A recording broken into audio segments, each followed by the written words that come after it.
All I want to say is thank you. Thank you for safeguarding us.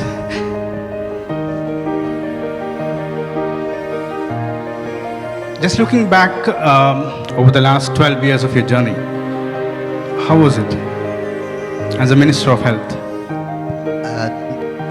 Your Royal Highnesses,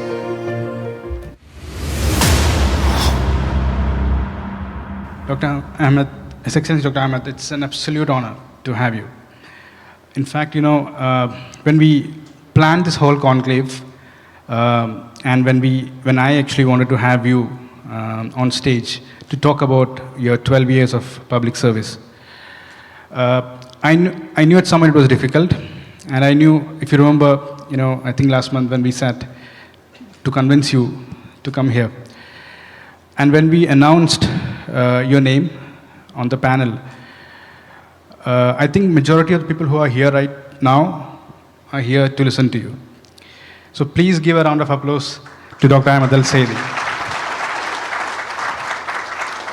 Before I start, I would like to play one more video. Imagine if you have to wear all the overall for 8 hours in ICU. And today, I brought one of my doctors here, Dr. Anas. He's in his 30s. He was in intensive care for 5 weeks.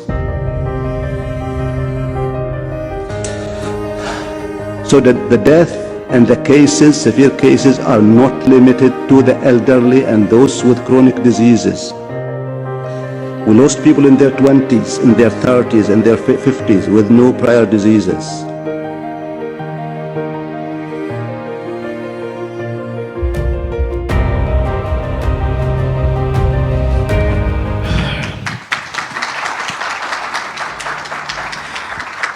All I want to say is thank you. Thank you for safeguarding us.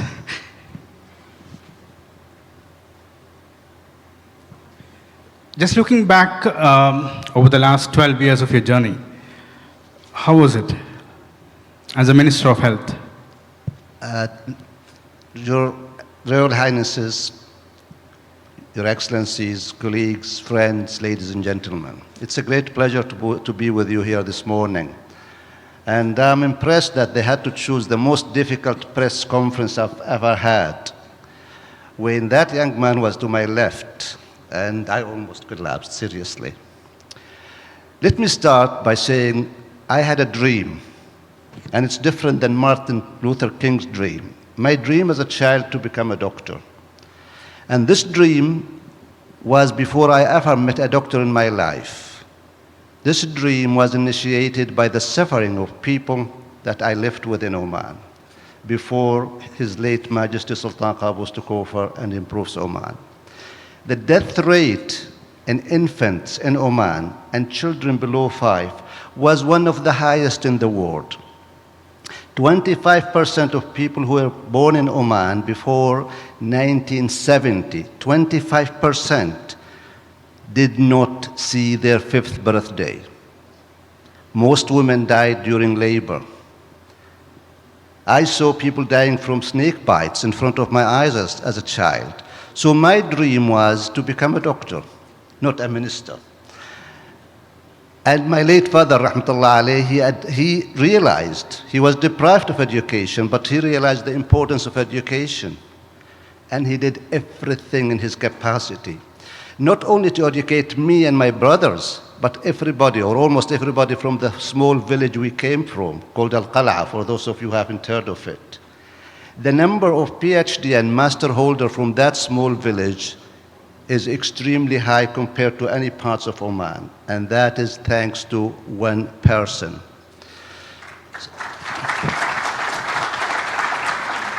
So I did work hard, and I'll tell you, for those Omanis, all of you here probably were born after the Renaissance. I was born before. I was born sometime last century. Don't ask me about the date of birth, because there was no registration of birth or death. But when we finished our high school, usually they give you a form to choose 3 specialties you want to study. So I put medicine, medicine, and medicine, 3. And the late Musa Ja'far, I'm terrible in remembering names, but I remember his name, rahmatullah alayh. He called me to his office, he said, no, you have to put 3. I said, listen, I want to do nothing but medicine.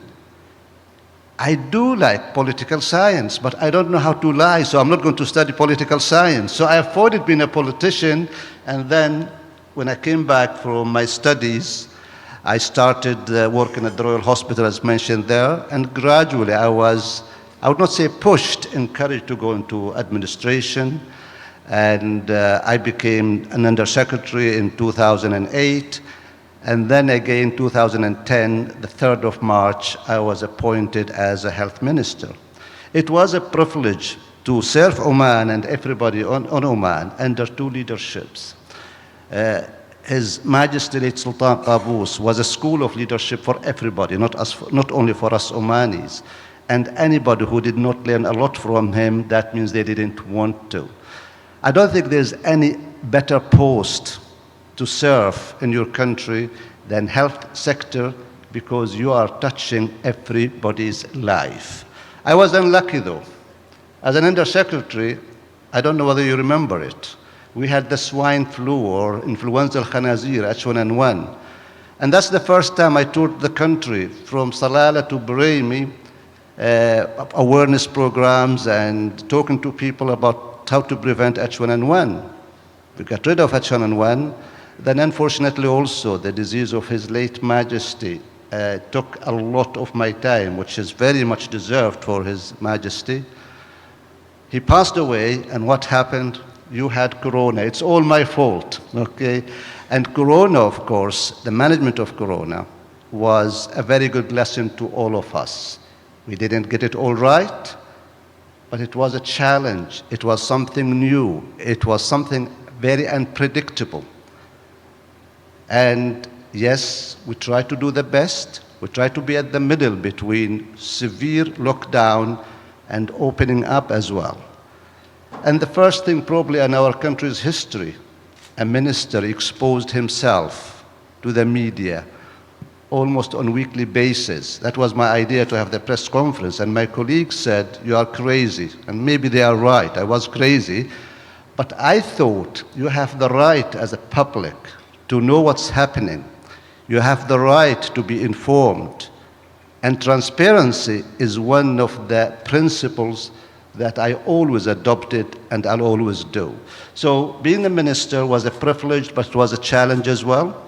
I hope I did, well, I know I did my best, but I hope I met some of your expectations, and health system in Oman is growing and it's in good hands now. So yes, it's been 12 years, 3 months, 12 days, and 2 hours and a bit as a Minister of Health. Not that I was counting, by the way, but I'm now, as they say, I did my share in the public sector for the government, but healthcare will always be close to my heart. I'll continue to serve Oman and everybody in Oman in different capacities in healthcare.